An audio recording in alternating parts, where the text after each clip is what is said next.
Live from the heart of America, I'm Steve Gruber, your soldier of truth. The tip of the spear against socialists here, ready to fight for you from the foxhole of freedom. And please, my friends, remember to think while it's still legal. This is the Steve Gruber Show. Here are three big things you need to know right now. Number one, more and more blue cities are being overwhelmed with illegal aliens pouring in. It's getting so bad that many are declaring states of emergency and demanding the White House do something. Number two, according to a new report, China began designing a military 2 decades ago designed to attack the Americans. How far have they gotten? We'll take a closer look. And number three, the really big story. For the first time in American history, a sitting Speaker of the House has been removed.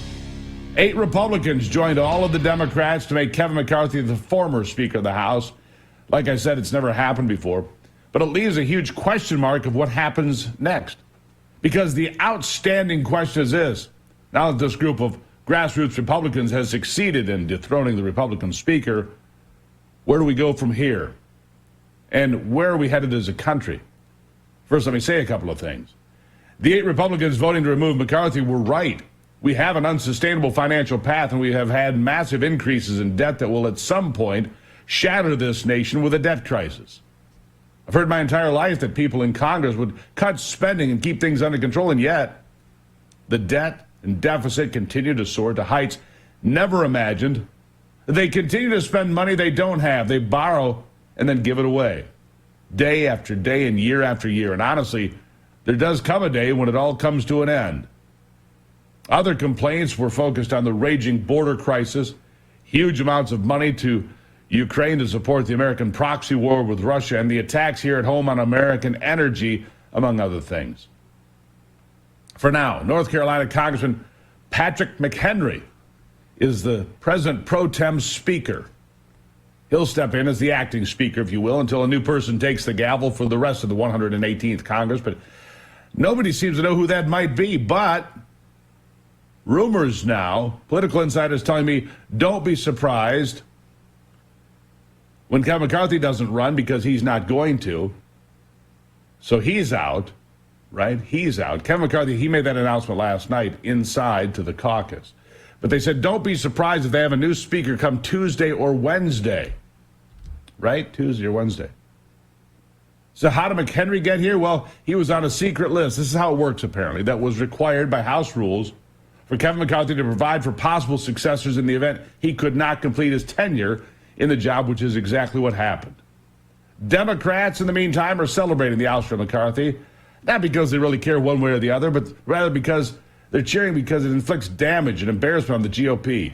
It's a distraction from the important things we have to do, like cut spending, defend the border, stop wasting money in Ukraine, and all of these things. Yes, it does all of those things because, once again, it looks like the Republicans cannot govern. That's what it looks like. I mean, we still have Nancy Pelosi's budget. Doesn't look like that's going to change. Maybe it will. Maybe it won't. As for Gates and his gang of 8, I'm not sure this will solve the problems they have been outlining. And again, I agree with the problems they outline. But will this solve it? I don't know. The clock is running on another debt ceiling deadline. What is that, 40 days away now? I'm not sure they can get there as a group, that it can be solved.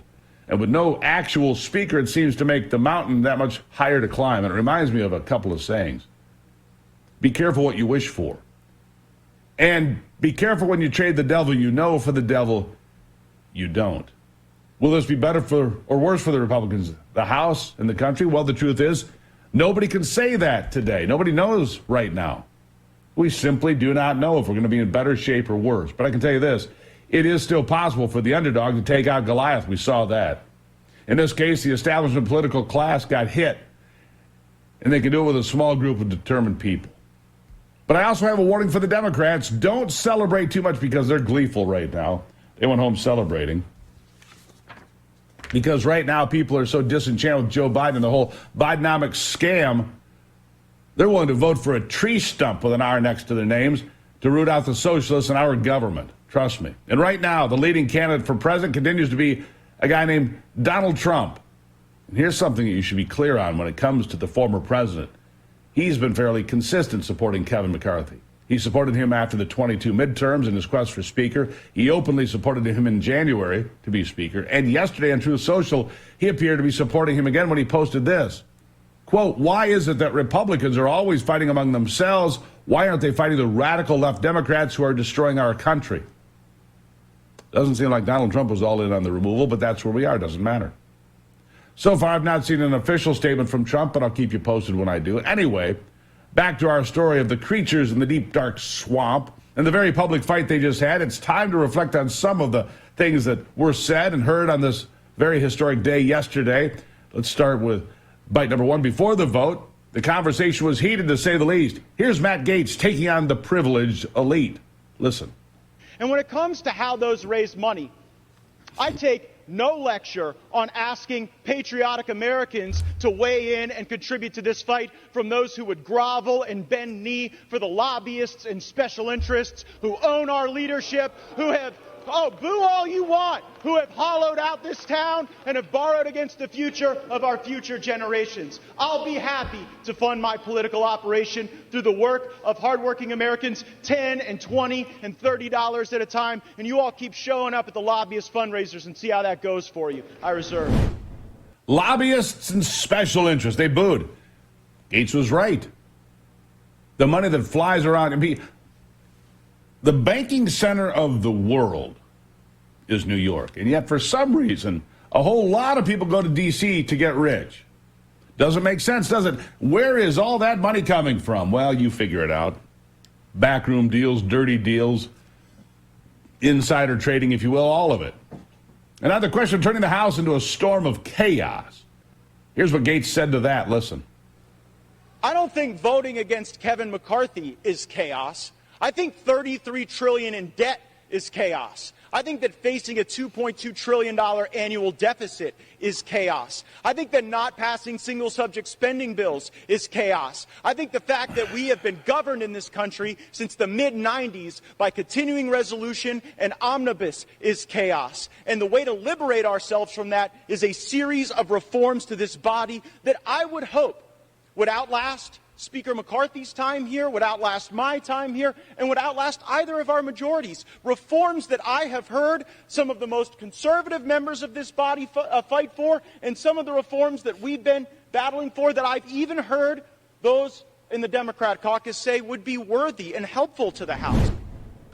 Yeah, it was all about fiscal sanity for Matt Gaetz. At least that's what he said. Quickly, let's get this in.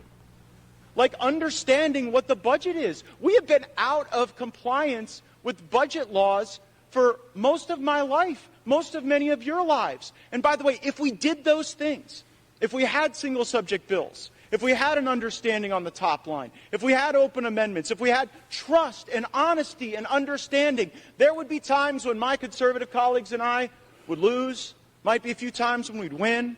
There'd be times that we would form partnerships that might otherwise not be really predictable in the American body politic, but the American people would see us legislating. These last few days, we've suspended the momentum that we had established the week earlier, where we were bringing bills to the floor, voting on them, staying late at night, working hard. That's what the American people expect. It's something Speaker McCarthy... And we'll have the rebuttal from the people that lost yesterday after the break. Don't go anywhere.